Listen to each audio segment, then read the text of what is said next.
그래서 제일 먼저 회복기를 봅시다. 회복기를 보면은 자, 우리가 이제 여기다 그림을 그려봅시다. 그래서 이렇게 사이클이 있어요. 그러면은 여기부터 그 앞에 저점부터 여기 저점까지가 한 사이클입니다. 여기가 회복기예요. 여기가 화랑기, 여기가 후퇴기, 여기가 쇠퇴기, 침체기입니다.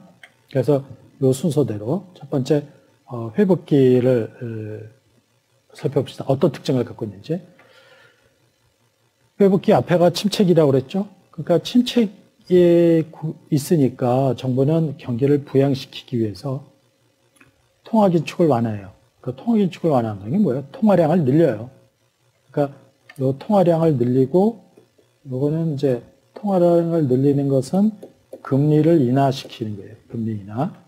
그래서 그 정책 당국자들은 항상 금리를 인하하고 싶어 해요. 정권은.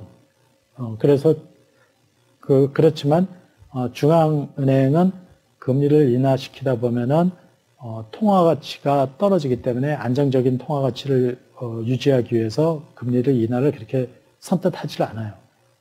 그래서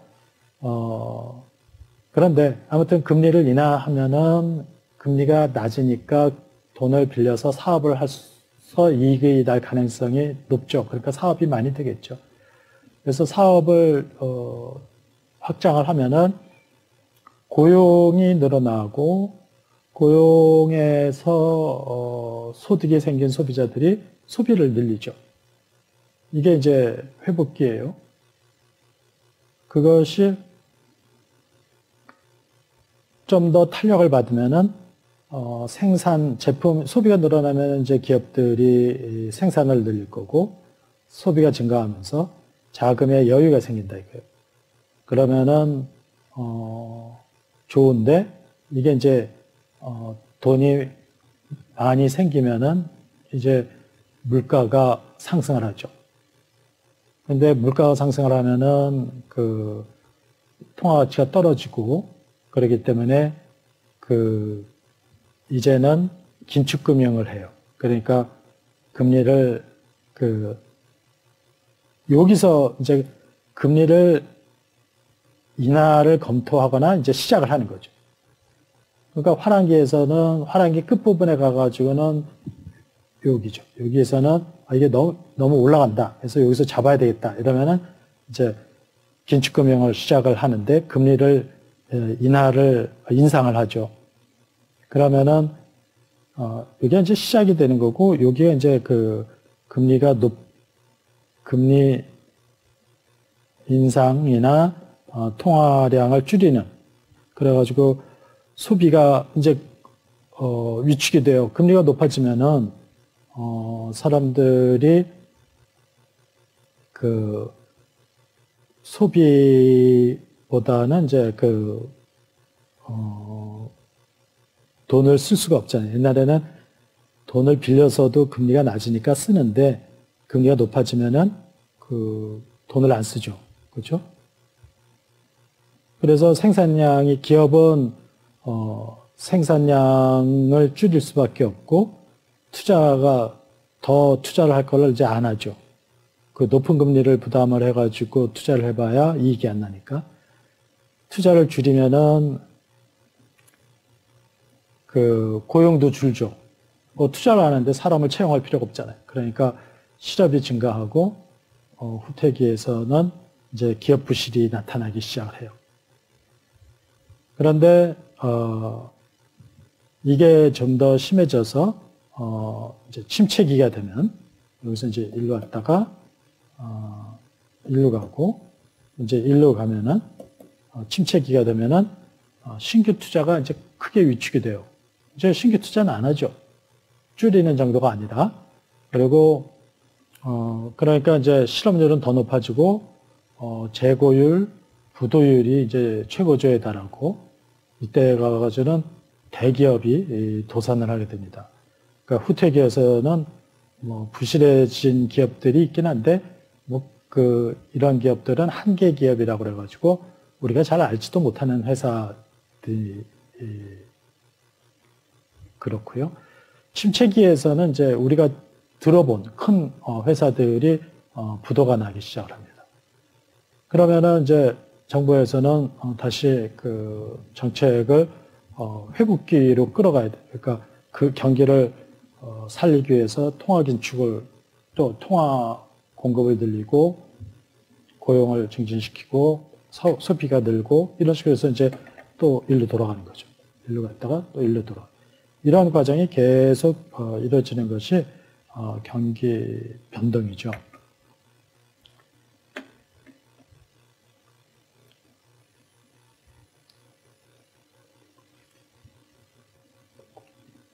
그러면은 이런 경기 변동이 한 사이클 도는데 얼마나 걸리느냐? 아까 이런 그림을 그렸잖아요.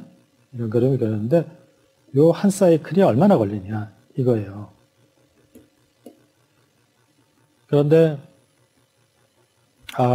이거를 그 옛날에는 콘드라티예프라는 사람이 제시를 한 태양 흑점설이라는 게 있어요. 태양에 흑점이 생겨서 그동안의 모든 그 농사를 다 망하고 다 흉년이 들고 막 이러는 거. 그런 게 50년, 60년에 한 번씩 나타난다 이거예요. 그래서 현대 경제 이론에는 안 맞죠. 이거는 옛날에 그 농경사회 때는 가능한 얘기예요.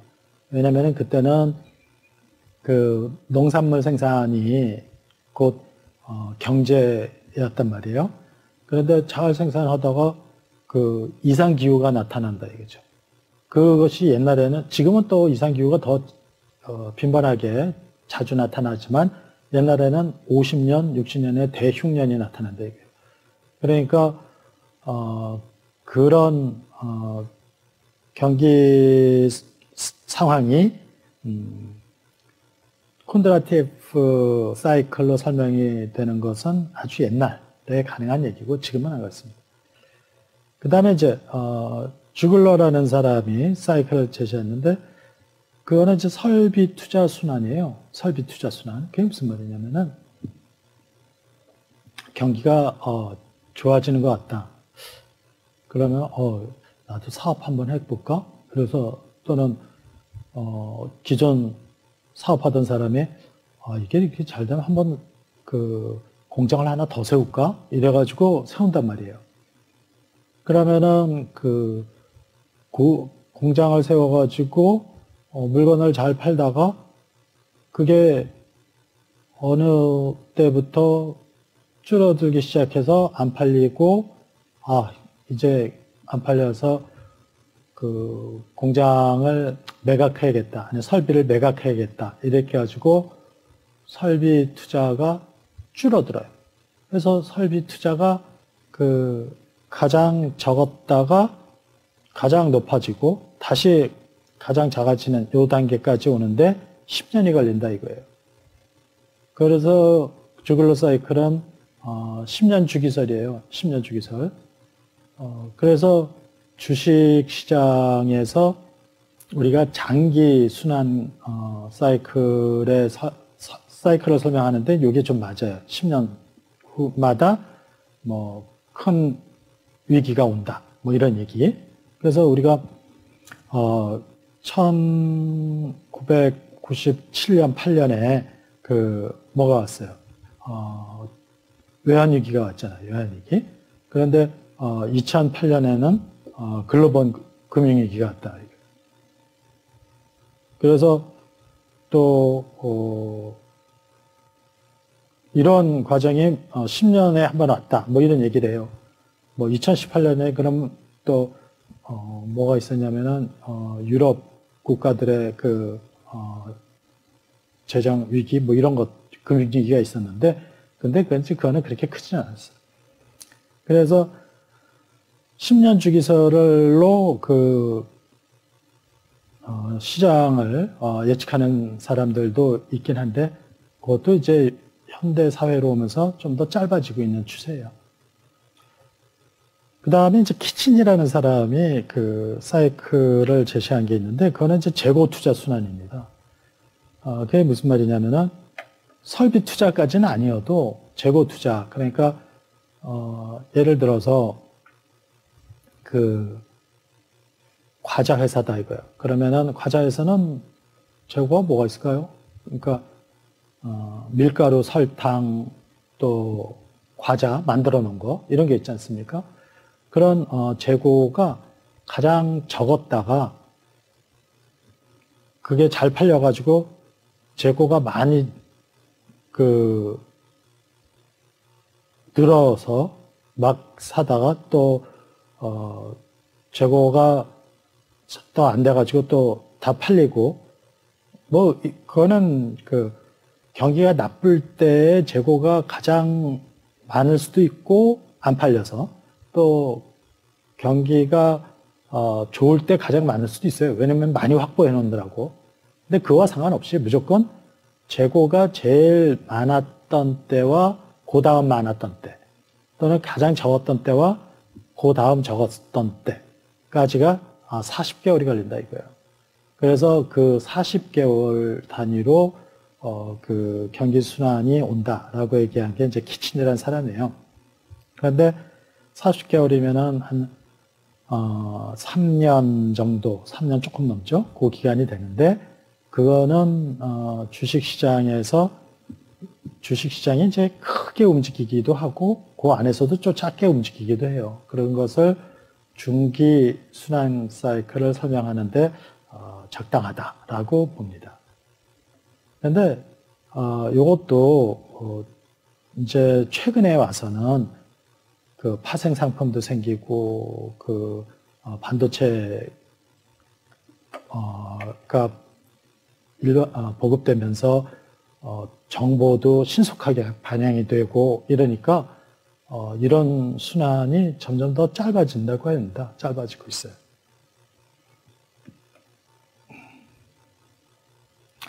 자, 그래서 이제 그 경기 순환 사이클을 설명을 했고요.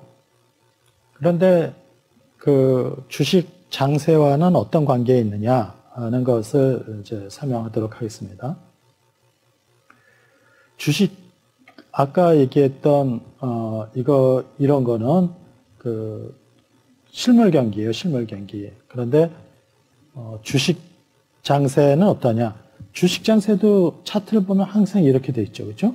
그래서 여기서부터 여기까지를 이제 주식 장세, 주식 시장의 사이클인데 이것도 역시 주식 장세도 그 4단계로 국면이 구별이 됩니다.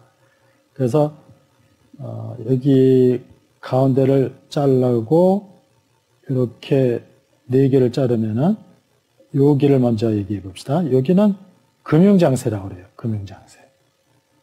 그리고 여기는 실적장세. 여기는 역실적장세. 여기는 역금융, 아닙니다. 여기 말이 잘못됐습니다. 여기가 역금융장세가 먼저 와요.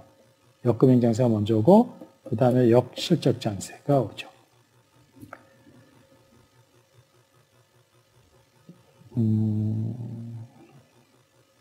예, 이것도 잘못됐어요. 여기, 자, 봅시다. 금융장세는 주가가 바닥을 벗어나 상승을 시작하는 단계예요.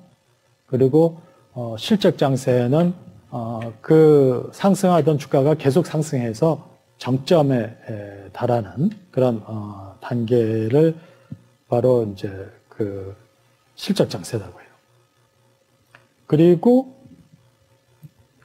여기서 역실적장세라고 하는데 아니에요. 순서가 잘못됐습니다. 이게 역금융장세예요. 이게 역금융장세에서는 주가가 정점에서 하락하기 시작하는 여기고요. 그것이 더 크게 하락을 해서 바닥을 향하는 단계가 역실적장세입니다. 역실적장세. 그래서 금융장세, 실적장세, 역금융장세, 여기 역금융장세, 역실적장세 이렇게 되겠습니다. 그런데 우리가 뭐라고 그랬냐면은 주식 장세는 항상 실물 경기보다 한 단계 앞서서 움직여요. 그래서 선행지표라고 한다고 그랬죠. 그래서 그 그림을 놓고 보면은, 자, 그림을 봅시다. 여기에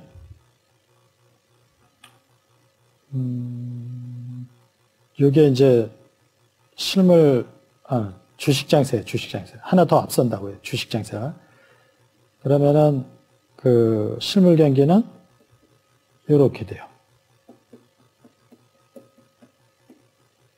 여기가 실물이에요. 실물. 그래서 여기서 그림을 보면은 요렇게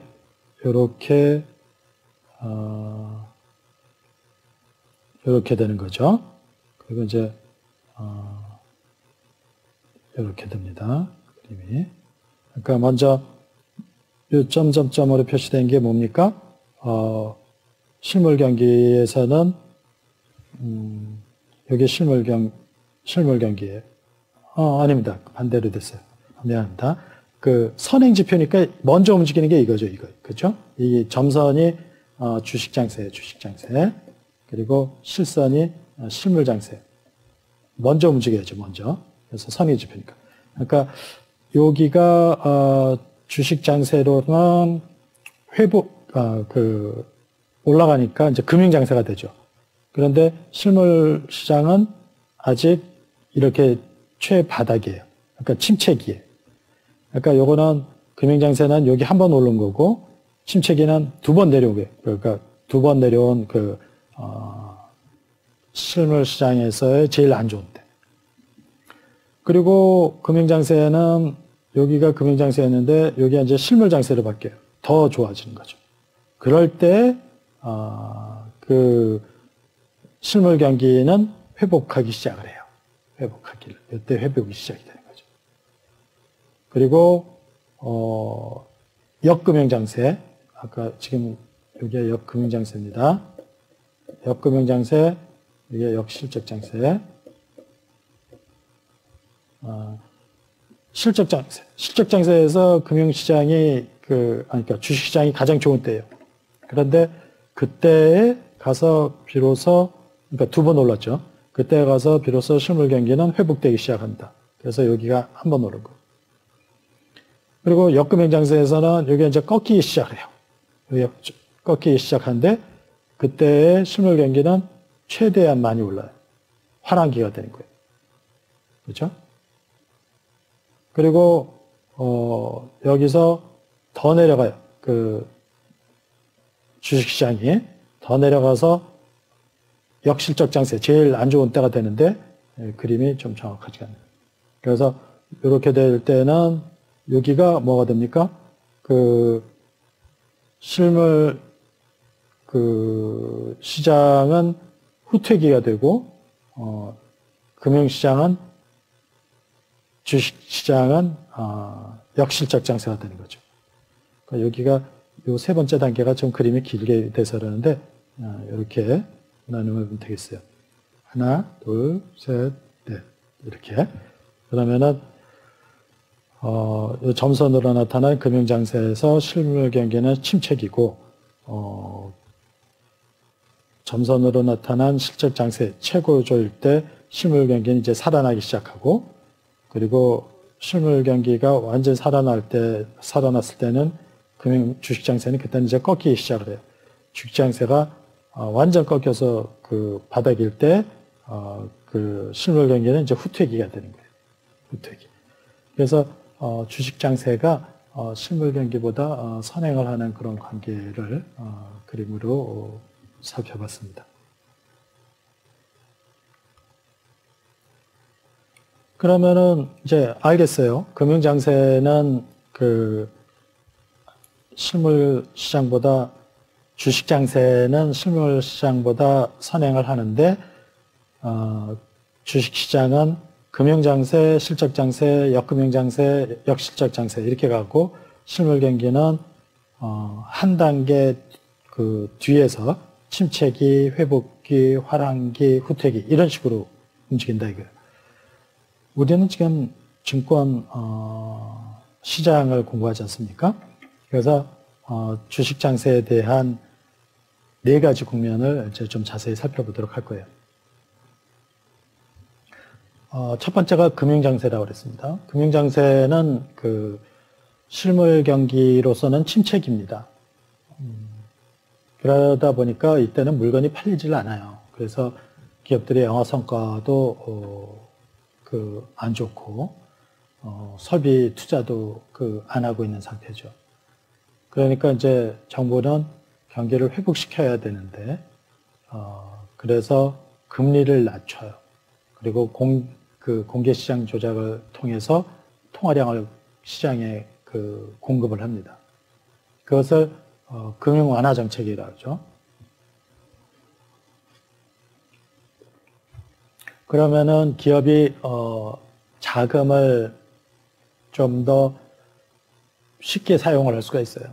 그래서 그 자금이 고용 증대로 이어져서 그 산업이 이제 좋아지면서 사업이 경기가 좋아지면서 고용 증대가 되고 정부는 그 고용 증대를 위해서 정부는 이제 공공 사업을 벌리는 거죠. 그래서 공공 투자를 많이 합니다. 그래서 SOC 산업이나 건설 사업에 주로 많이 하죠. 그리고 이러한 배경에서 주식 시장은 먼저 움직인다고 그랬잖아요. 그러니까 실물 경기는 아직 회복도 안 됐는데 주가는 확 단숨에 오름세로 돌아서요. 그래서 화랑을 보이기 시작을 합니다.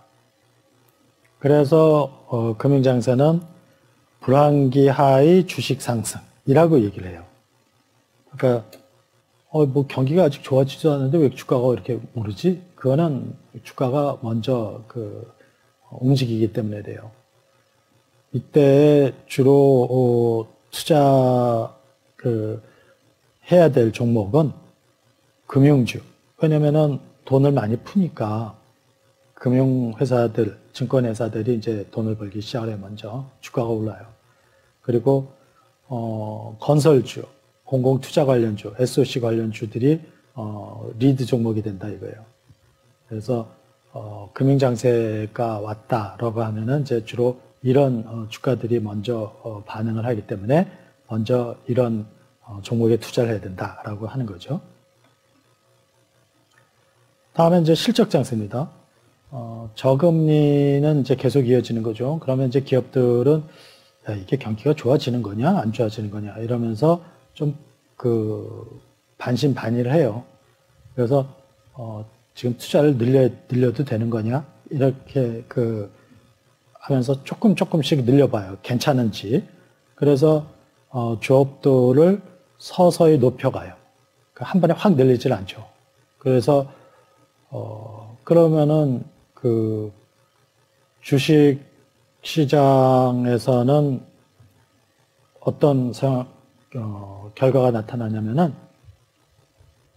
공공투자에 소요되는 철강, 시멘트 이런 소재 산업이 먼저 올라요. 왜냐면은 아까 금융장세에서 정부가 경기 부양을 목적으로 건설이나 SOC 사업 이런 쪽에 자금 지원을 많이 한단 말이에요. 그러면은 이 회사들이 그걸 가지고 뭘 합니까? 건설회사는 건설을 해야죠. SOC는 다리, 교량, 터널, 도로 이런 걸 놔야 돼요. 그럼 그때 필요한 게 뭐예요? 시멘트하고 철강 이런 것들이잖아요. 그런 거를 소재 산업이라고 하는데 이런 데가 주가가 올라가기 시작을 해요. 그러면서 확신에 차서 투자를 늘리는 것이 아니기 때문에 실적 장세는 회의, 약간 이게 경기가 살아나는 걸까? 조금 투자해보자. 이러면서 조금씩 늘리면서 이제 주가가 상승이 되거든요. 그래서 그 기업들의 실적이 좋아지면서 그래서 실적 장세라고 하고 그 다음에 회의 속에서 시작이 된다고 해요. 회의 좀 의심 뭐 이런 속에서 시작이 된다. 그런데 실제로 이제 보니까 경기가 살아나게 되면은 그 기업의 영업 실적이 회복되기 시작을 해가지고 그게 이제 본격적인 실적 장세가 전개가 된다 이거예요. 그래서 실적 장세는 기업의 이제 기업 실적의 증가 폭이나 지속되는 기간에 따라서 결정이 되는데 금융 장세에 비하면은 주가 상승률은 조금 둔화돼요. 그러니까 단순간에 확 오르는 것은 금융 장세예요. 그렇지만 실적 장세에서는 그런 단시간에 오르지는 않더라도 천천히 속도는 좀 금융 장세보다 떨어지지만 안정적으로 꾸준히 오르기 시작을 해요. 그러면서 경기 확대가 지속되면은 소재 산업은 이제 재고를 늘리는 게 아니라 설비 투자를 해요. 그러니까 시멘트 회사, 건설 회사가 필요로 하는 철강, 시멘트 이런 거를 만드는 회사들이 철강 제조 시설을 늘리고 또 시멘트 제조 시설을 늘려요. 그러면 그 시설을 만들려면은 산업용 기계를 늘리는 거잖아요. 그게 투자가 되는 거예요. 그게 이제 설비 투자가 되는 거죠. 아까는 이제 재고 투자였고. 그래서 그러면은 그런 산업용 기계나 설비 산업은 누가 만드냐면은 전기, 전자, 정밀 기계 이런 가공 산업이 만들어낸단 말이에요. 그래서 실적 장세의 초기에는 소재 산업이 장세를 리드해요. 철강, 시멘트, 소재 산업. 그러다가 실적 장세 후기에 오면은 가공 산업, 전기, 전자 등 그런 설비를 제조하는 그런 가공 산업이 바통을 넘겨받아서 리드 종목이 됩니다.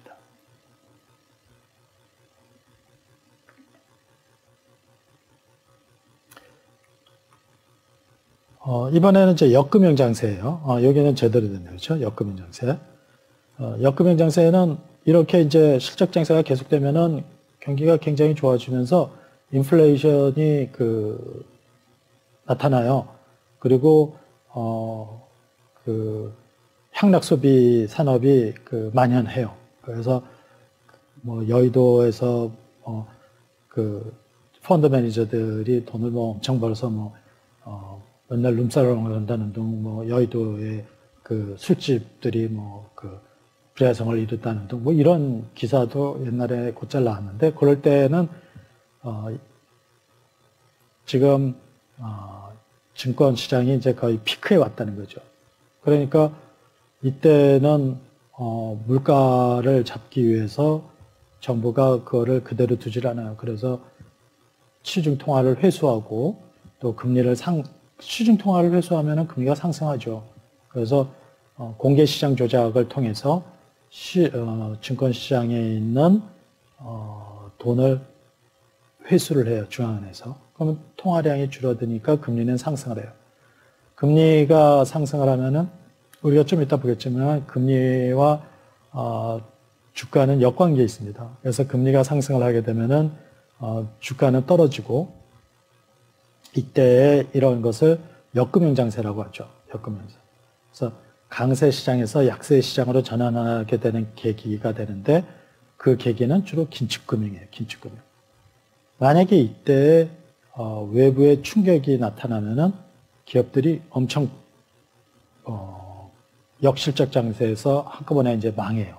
그래서 오일 쇼크, 옛날에 70년대 오일 쇼크나 또 90년대 오면은 외환위기 이런 것들이 바로 그런 형태로 큰 기업들이 망하게 되는 상황이 됩니다. 역금융 장세에서 이제 실물 경기는 최고조에 있지만 기업 실적도 여전히 증가할 것으로 예상이 됩니다. 그렇지만 금리가 상승을 하잖아요. 그러니까 차입금을 쓰던 기업들이 어려워지기 시작을 해요. 그러니까 이때는 차입금을 안 쓰고 있는 기업들이 리드 종목이 되는 거예요. 그래서 재무 구조가 좋다는 것은 부채를 안 쓰고 금리가 오르는데 부채를 쓴 기업들은 이자 비용을 많이 내야 되니까 손실이 날 거 아닙니까? 그러니까 부채를 별로 안 쓰고 성장력 있는 소형 재료주들이 리드 종목이 된다라는 얘기입니다. 그 다음에 이제 역실적 장세입니다. 역실적 장세는 경기 순환으로 말하면 이제 후퇴기예요. 후퇴기. 그러니까 침체기는 그 금융 장세에 해당되는 거죠. 그래서 경기 후퇴에 따라서 실물 경기가 이제 급격히 악화되고 자금 수요도 줄어듭니다. 기업 실적은 아주 안 좋아지고 그래서 역실적 장세가 되는 거예요. 그래서 이때 차입금을 많이 썼거나 시장 점유율이 낮은 한계 기업들은 적자로 전락을 하고 특히 우리가 잘 알고 있는 대규모 상장 회사들이 부도가 나게 되는 사태가 됩니다. 그래서 기업이 우리가 그 옛날에 뭐 한보철강이라든가 이런 회사 다 망했고 또 쌍용자동차 망하고 또 우방산업인가 우방건설 망하고 청구산업 망하고 이런 식으로 그 큰 회사들이 망하는 때가 바로 이제 역시적 장세가 되겠습니다. 작전 세력에 의해서 주가 조작도 많이 나타나고 이때는 또 손실이 커서 깡통 계좌도 많이 있고 또 그 개인 투자자들이 또 아파트에서 뛰어내리고 이런 상황들이 그 여기서 나타나는데 이때는 어떤 투자를 해야 되냐, 어디다 투자를 해야 되냐, 채권으로 옮겨가야 되는 거예요. 왜냐면은 안정적인 이자를 받을 수 있잖아요. 여기서는 주식 가격을 통해서 주가 상승을 통해서 이익을 얻을 수 있는 기회가 점점 더 없어지는 거예요. 그럴 때는 채권으로 옮겨서 금리가 높아졌지 않습니까? 그러니까 이때는 채권으로 옮겨서 투자를 해놓는 것이 좋다라고 하죠. 이제 거시경제 변수와 주가의 관계를 한번 살펴보겠습니다. 금리와 주가의 관계는 역관계예요. 그러니까 금리가 오르면은 주가 하락, 금리 상승, 주가 하락, 금리 하락, 주가 상승 이렇게 되는 거죠. 이런 역관계를 설명하는 데는 두 가지 그 방법이 있습니다. 하나는 수급 관계로 설명하는 방법이에요. 그래서 금리가 상승하면은 투자자들이 굳이 위험한 주식에다 투자할 필요 없이 은행에다 예금을 넣으면 되지 않냐. 그래서 예금을 선호하고 그럼 주식시장의 자금이 은행의 예금으로 빠져나가니까 주가는 하락한다. 이렇게 얘기하는 거죠. 이거는 이제 보통 그 일반인 사람들이 그 얘기하는 그런 방법이고요. 이제 재무 이론적인 차원에서 설명하는 거는 아까 그 배당 평가 모형을 얘기했지 않습니까? 그때의 그 미래 배당액의 현재 가치가 주식 가격이다. 그런데 금리가 바로 분모에 있는 할인율이다 이거야. 금리가. 그러니까 금리가 상승하면은 할인율이 높아지고 우리가 그때 주식 가격은 분수값의 구조를 갖는다고 그랬잖아요. 위에는 배당이고 밑에는 할인율이란 말이에요. 할인율. 그런데 금리가 높아지면은 할인율이 높아지는 건데 그러면 이게 높아지면은 이 분수값은 분모가 높아지면은 분수값은 작아지잖아요. 그래서 금리와 주가의 역관계를 설명을 합니다. 환율과 주가의 관계도 있어요. 환율과 주가의 관계. 그거는 어떤 거냐면은 아까 이제 금리와 주가의 관계는 확실히 역관계에 있어요. 그런데 환율과 주가의 관계는 상황에 따라서 좀 달라요. 그런데 우리나라의 경우는 대체로 환율이 상승을 하면은 주가가 상승하는 모습을 보여요. 왜 그러냐? 우리나라의 경우는 첫 번째 환율이 상승하라. 그러니까 그거를 설명하는 방법이 이제 요게 이제 두 가지 측면에서 설명할 수 있어요. 하나는 무역 거래. 그러니까 이거는 실물 거래죠. 자본 거래, 금융 거래예요. 그러니까 무역거래 측면에서 설명을 하면은 환율이 상승을 하면은 수출 비중이 높은 기업은 수익성이 개선돼. 그게 무슨 말이냐? 만약에 이 포인터를 그 미국의 1불씩에 수출했다 그러고 봅시다. 그러면은 이게 1달러에 1,000원이다. 그러면 이게 수출해서 1,000원 받잖아요. 그런데 환율이 1,200원이 됐다라고 하면은 이걸 똑같이 수출하는데 1,200원을 받잖아요. 그런데 국내에서 이거 생산하는 비용은 똑같아요. 그러니까 200원만큼 이익이 더 생기는 거죠. 그러면은 기업들이 더 수출할 요인이 생겨가지고 더 열심히 수출을 한단 말이에요. 그러니까 이 실적이 좋아지면서 이 포인터를 생산하는 기업의 주가가 높아지는 거죠. 그런데 만약에 이걸 다 수입하는 거다. 그러니까 이 제품을 생산하기 위한 원재료를 다 수입하는 거다. 그러면 이제 조금 그 상승폭은 떨어지겠죠. 근데 우리나라 기업들은 되게 수출하는 기업들이 많다 보니까 환율이 상승을 하면은 그 주가가 높아지는 관계를 보입니다. 또 자본거래 측면에서 보면은 자본시장이 개방되어 있잖아요. 그러니까 환율이 상승을 하면은 원화 가치가 하락을 하는 거예요. 그러니까 똑같은 1달러를 갖고 와서 외국인 투자자들이 옛날에는 1,000원짜리 주식을 하나 살 수 있었는데 이제 1,200원이 되니까 1,000원짜리 주식을 1.2개를 살 수 있는 거죠. 그러니까 국내 주식에 대한 수요가 증가하고 주가가 상승을 하는 거예요. 그게 자본거래 측면이고요.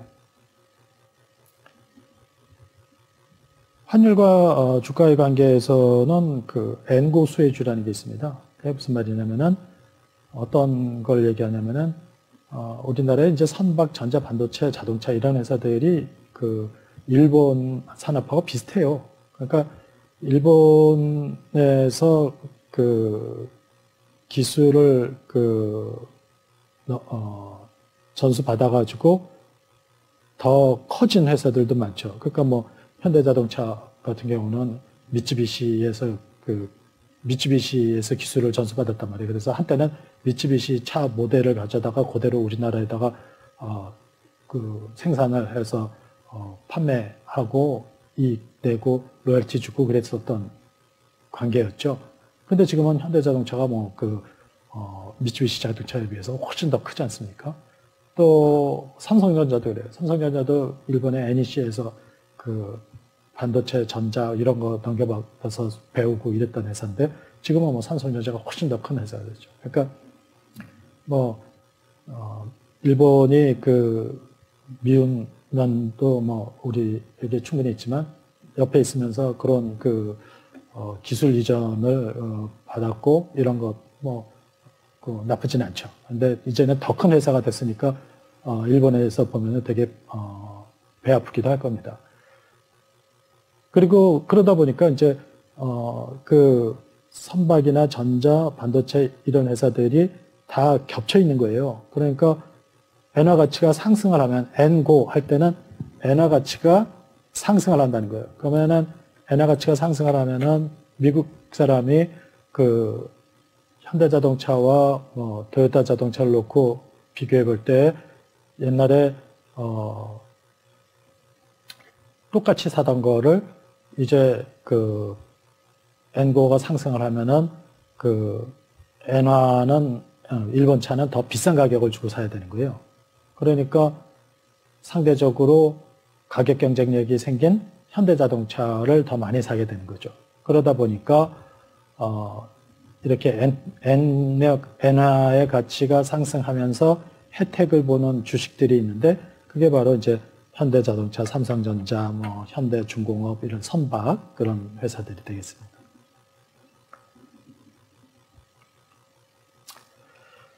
자, 여기까지 해서 그 기본적 분석에 이제 경제 분석을 공부를 했는데요. 기본적 분석이란 가치 분석을 통해서 투자 종목을 선택하는 기법이다. 내재 가치를 결정하는 요인이 배당금과 할인율인데 여기에 영향을 주는 것들이 경제 요인, 산업 요인, 그리고 개별 기업 요인 세 가지가 있다. 그래서 기본적 분석은 경제 분석, 산업 분석, 기업 분석의 순서로 간다. 경제 분석은 경기 변동과 주가, 거시경제 변수와의 주가의 관계를 분석하는 거고, 주식 장세는 경기 변동보다 한 테포 앞서서 움직이기 때문에 그 관계를 잘 분석을 해야 된다. 또 주식 장세는 금융 장세, 실적 장세, 역금융 장세, 역실적 장세의 순으로 변한다. 금리 상승은 주가 하락, 환율 상승은 주가 상승을 가져오는 경우가 많다. 이런 얘기입니다. 그럼 다음 시간에는 산업 분석을 하게 되죠. 그래서 산업의 분류 체계를 공부하고 산업의 그 구조를 분석하고 산업의 라이프 사이클을 분석하고 산업의 연관 분석을 살펴보겠습니다. 자, 이것으로 그 9주차 본문 강의를 마치도록 하겠습니다.